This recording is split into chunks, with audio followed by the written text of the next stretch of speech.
that? It's because I have been doing industry studies because my background is in business management. And I teach in the College of Business and the Graduate School of Business and Management and Administration in the University of San Jose Recoletos. That's our logo. And I work as the director of the Center for Policy, Research and Development Studies in the university. So I have also been doing volunteer work. Before I joined the university, I worked for the industry for 11 years and 2 years with the Marianal Sisters. It's a missionary congregation. However, I found it as the kind of life that may not be for me, so I decided to shift to the university and got married, have children. I have 4 now. They're all grown up, and we had to have the 4 kids in 7 years, 8 years, because we got married in 1992. We had our first kid in 1993, and we had to have 4 before I turned 40. So we now have 4, and they are all 2 are in college. 1 is a special child, and the second from the eldest is already a graduate of management accounting and is working with my husband in the oils and gas industry. Our business is into the provision of medical gas pipeline systems installation in the healthcare industry. So, what I will be sharing with you hopefully will inspire you to see opportunities from the industry and as the industry as a catalyst for peace. Now, what do we mean by a catalyst? It's an agent. Kung sa chemistry, it's a substance, no, that creates change, speedy change actually. So I use the term catalyst because as agents for peace, no, or agents of peace, we also need to be speedy agents of change. So that is why and how I have chosen that title.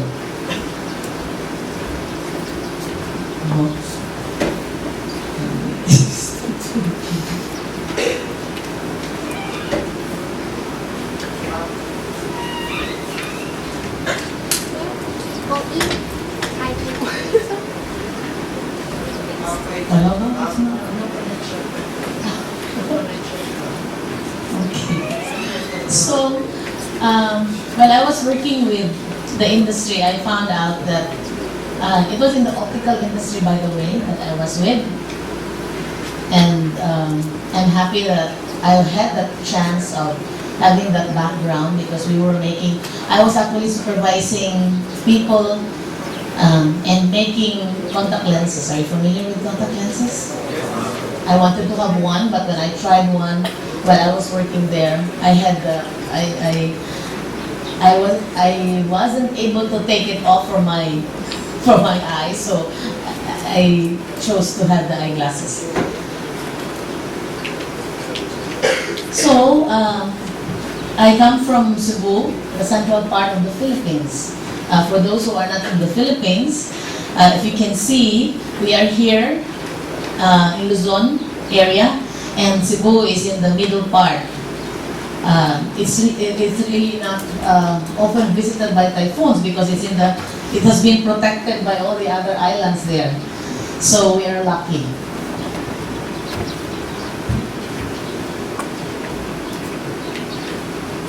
And this is the university where I work with. This is our main campus.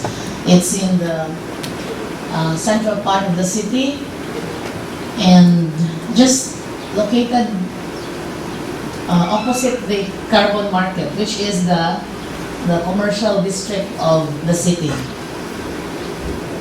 This is our Balamban campus. This is found south west of Cebu. No? So we have our grade school, high school, and no college yet, but we are planning to offer college in that campus. We have another campus that's how do I get that? Yes, that's the Basa campus. It's just 7 kilometers away from the main campus, and we have our grade school, high school, and College of Information Technology and College of Education housed here. And we are going to have our senior high school building soon because we found out that there are more enrollees in the senior high school.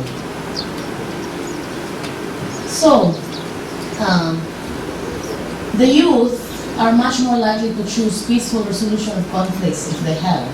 Now we know that conflicts come from differences, no? People's attitudes, behaviors. However, we can resolve them through a stronger self-esteem. We have a more solid connection to our own community, a sense of empowerment to make decisions. So if we are empowered to make our own decisions, then conflicts can easily be resolved. We have adequate opportunities to get to know the youth who are different than themselves. No? We know that there are different generations. We know that the youth the youth now belongs to what generation? Generation X? The millennials. The millennials now. So, the millennials are very mobile. No, they want to move from one place to another and very dynamic. And that's something that older ones like us are actually very much challenged, no? Because we have to deal with mobility among people. And of course the disruptions that we also need to consider, no, along the way. And so if there are access to programs to improve leadership and communication and basic conflict resolution skills, then the youth are also able to resolve conflicts. Now, with the presentation yesterday of Dr. Aurora, I remembered he asked, no, not yesterday, the first day that we were here, he mentioned that if we are made to choose from a glass full of juice, 100% full, 50% full, then we will really be able to choose 100% full. But it's not all the time like that. If we are able to really share and think of others while we choose, we know that if we can just have the half full and then share the other half with others, then there will be more who can partake of whatever we have. And so, by being able to share, there will be more people who can satisfy their needs and wants in life. So, I do believe that if our youth are also given the opportunity to learn from such values, then we are also able to have a better world to live in, right? And avenues, another way to resolve conflict is through the avenues for job training and or employment. And this is where the whole presentation is going to be focused on, no? The avenues for job training and employment. Because I believe that the industry as part of the whole system that we have is a contributor to sustainability and peace in the world. Because with its presence, people are provided with economic stability, right? With the presence of the different industries, we are able to have a way to earn, no? To earn our income and to provide the needs and wants of people.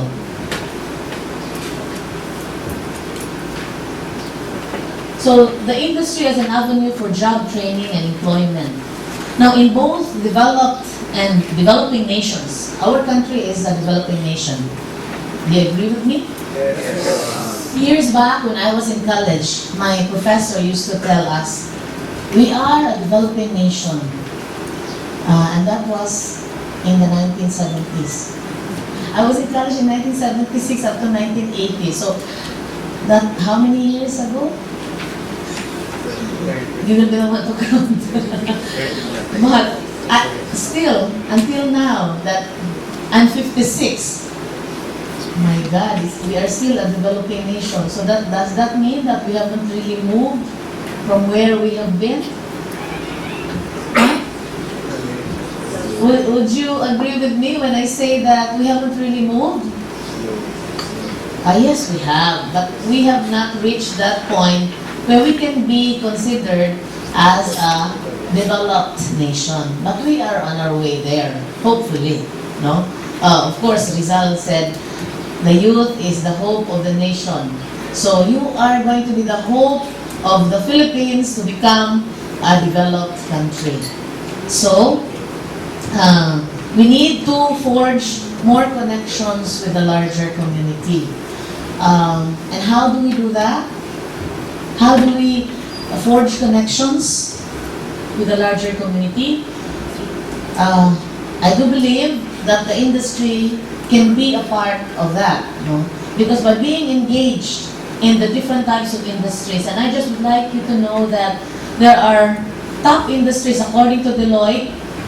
Deloitte is a company providing financial consultancy and management advice to business organizations. And they are like, before a business organization is going to set up its business in a particular country or particular place, Deloitte people will go to the place as advanced party and do a study, an environmental scanning study to find out the business environment of a particular place. I remember when they went to Cebu, Deloitte went to Cebu to find out whether we have enough supply of human resources for the businesses that are going to be set up, because they were actually considered as an advanced party for businesses who would want to set up their business in Cebu. And so they went to the university to find out whether we have enough graduates of accountancy, whether we have enough graduates of marketing, whether we have enough graduates of education, for them to make sure that human resources, enough supply of human resources will be there when the company is going to set up their businesses.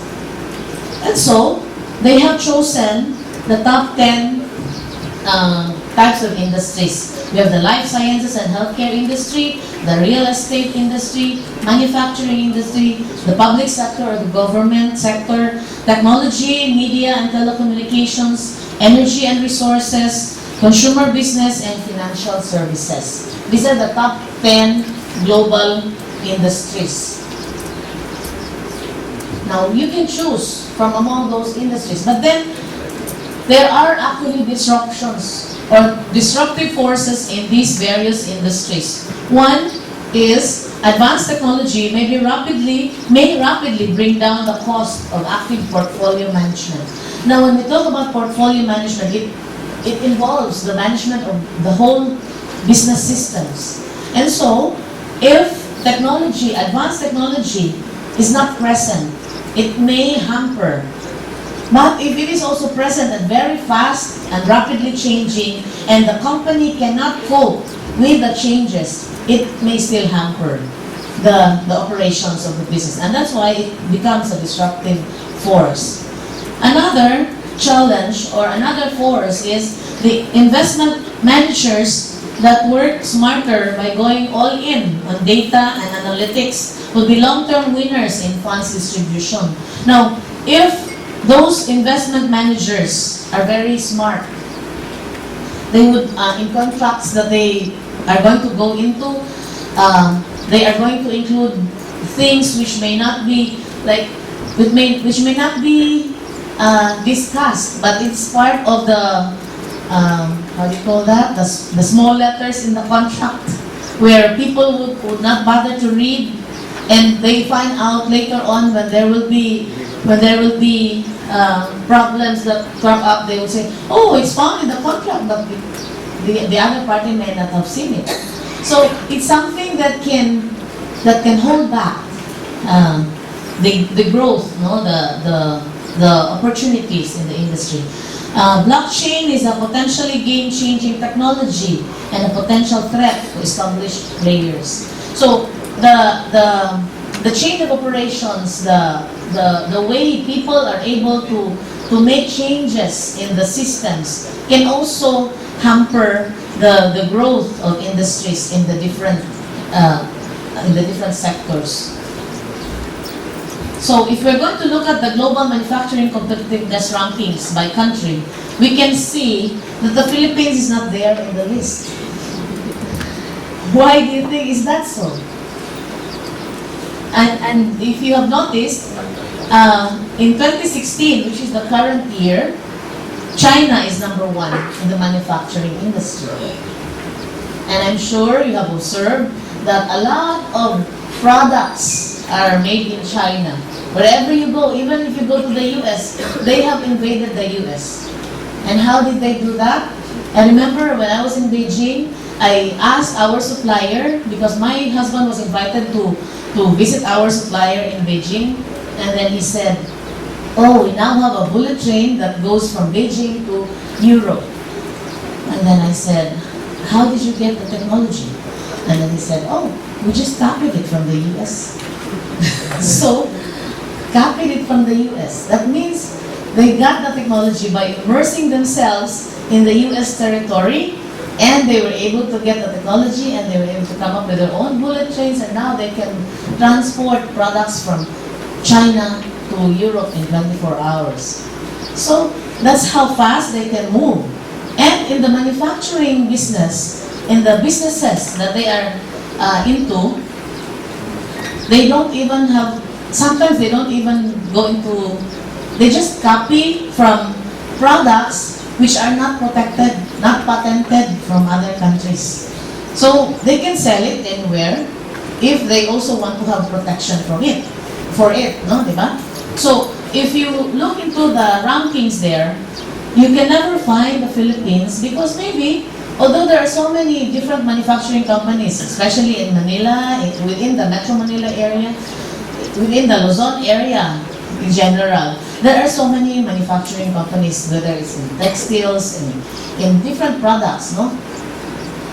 But then, there are only just, some are just licensees, no? Like, the main companies are in other countries, but they are doing their manufacturing companies, they are doing their manufacturing here in the Philippines. So, they have licensing agreements. But, hopefully, with such agreements, then people are actually able to earn incomes. No, that's the main advantage that we are having here in the Philippines. That they are here, even if they are not really the main branches. No, so. Based on the global CEO survey, the drivers of global manufacturing competitiveness include talent, which we have here in the Philippines. No, we have the talents. We can easily learn because we speak English very well. We understand English, diba? If you have noticed, even if you are in grade school, teachers are already speaking in English. Although now there's a mandate that we have to have the mother tongue, which the teachers are also finding it difficult to teach because some books are in another language and they have to teach it in another language or in another dialect, and they call it mother tongue. So that's a challenge. But then, if we are going to look at the global competitiveness survey, talent is the #1 that is actually a driver, no? Although we have it here in the Philippines, but one thing that's different maybe, because we speak English very well, we may want to have higher pay. So manufacturing companies in China are only paying very low to the people working in the manufacturing companies. Next is cost competitiveness, workforce productivity. So these are all the drivers of manufacturing competitiveness. So people are able to improve on manufacturing businesses because they have policies on energy, innovation, economic trade, and all these things. So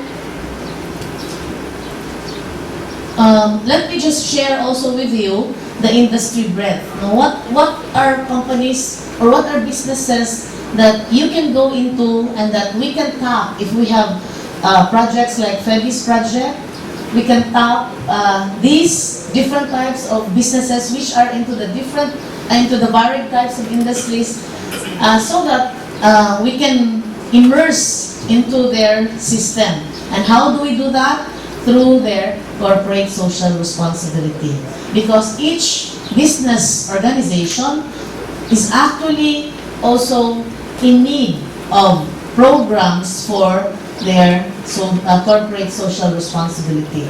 So we may be able to propose to these businesses. No, if you go into manufacturing, you have aerospace and defense, automotive and off-highway, chemicals and specialty materials, industrial products and services. For consumer products, you have agribusiness, apparel and footwear, food and beverage, household durables. What are household durables, by the way? What are household durables? These are the appliances that we have that help us in all our tasks at home. Personal and household goods. Then we have retail and distribution industry, which includes the auto retail, the parts that we buy for our cars and buses and all the transport items that we have. The department stores, discount and club stores, drug stores, they are into the retail and distribution industry. The travel and hospitality and leisure, you have aviation and transportation, hotels and resorts, gaming, restaurants. These businesses are all around us, right? It's just a matter of tapping them and allowing them to help us with our projects that we want to have for peace and sustainability. They are just there, they are existing, but sometimes we are lacking in terms of being able to interact and communicate with them through the programs that we want to have. So the top 10 industries include the oils and gas, basic materials, consumer services, telecommunications, consumer goods, healthcare, financials, and technology, and utilities. So these are the businesses under each industry. Under the oils and gas, exploration and production of integrated oil and gas, oil equipment services, pipelines. Now that's where our business belongs.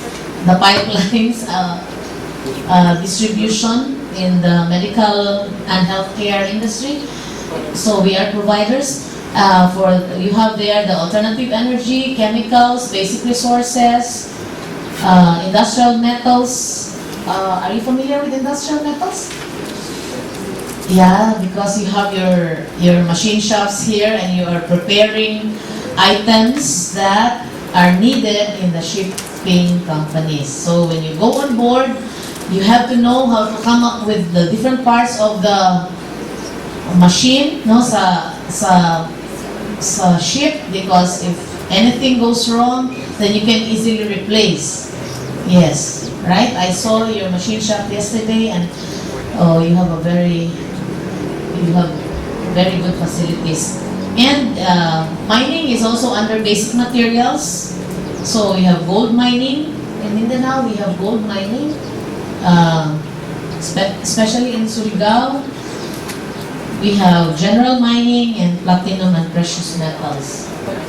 So the other industries under industrials, there are so many. Now these are the different types of businesses that are into the industry, which we can tap. So we have the consumer goods, personal and household goods, non-durable household products, leisure goods, personal goods, clothing and accessories. We have all this in our country, right? Automobiles and parts. Did you know that a lot of automotive companies are relying on the products that are prepared here in the Philippines? Like Lear Corporation, for example, they are doing wire harnesses for cars, for Toyota, for Isuzu, for Suzuki, and all the other automotive businesses, automotive brands. So we are actually providing the parts here in the Philippines. And maybe if we can talk and ask them that their corporate social responsibility will go into the different programs that the peace and sustainability programs that we are planning, then those who do not have funding may be able to find funding from all these companies that are here. You have healthcare equipment and services, healthcare providers, medical equipment, medical supplies, pharmaceuticals and biotechnology. You have travel and leisure, we have airlines, gambling, and if you have noticed, the airline companies, before it was difficult for us to travel by air because the fare is very expensive. Now, it's very accessible to transfer from one island to another here in the Philippines or even when you go abroad because airline companies are already here and we are given the opportunity to travel. And these airline companies also have their own CSRs and they have their own programs for corporate social responsibility. So the banks are part of the financial services. No? You have life insurance, property reinsurance, property and casualty insurance, insurance brokers. So they are all present in the Philippines. Consumer finance.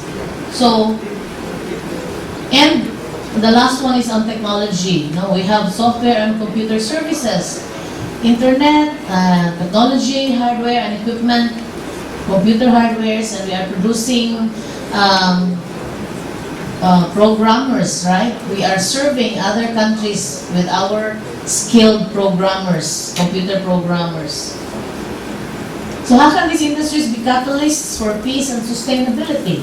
As I have said, by providing opportunities for employment and employee engagement, we are able to tap them. No? We are able to learn from their activities and earn at the same time. No? Learn and earn and be able to reach out to the less developed areas. And by giving exposure to the youth through on-the-job training and internships. So, let me just quote this, that the wasted years, the wasted youth, the pretty lies, the ugly truth may be experienced by all of us. But then, it's just a matter of knowing how to deal with them, right? We may have the ugly truth as of this time. We may have experienced that. No, we may feel that it's the ugly truth. I'm not saying that when you look at the person next to you and you will see the ugly truth. That's not what I mean. And so, there are actually two paths that we can go. No? It's up to us to decide where we would like to be in the coming years and in the near future. So, having seen how we can reach out and how we can make the industry as a catalyst for peace and sustainability, we will now have to decide where we would like to be. And hopefully, according to Mahatma Gandhi, if we want to reach real peace in this world, we should start by educating children, and that's what we are doing now. No, we have to continue, and then whatever connections you may have, you start by educating other people and sharing what you also have learned. Be the change that you want to see in the world. That's according to Mahatma Gandhi. So if you want real peace, start with yourself. That's what Feby also shared. No, if you are going to really want to see peace in the world, then be the catalyst for change and peace. Thank you very much.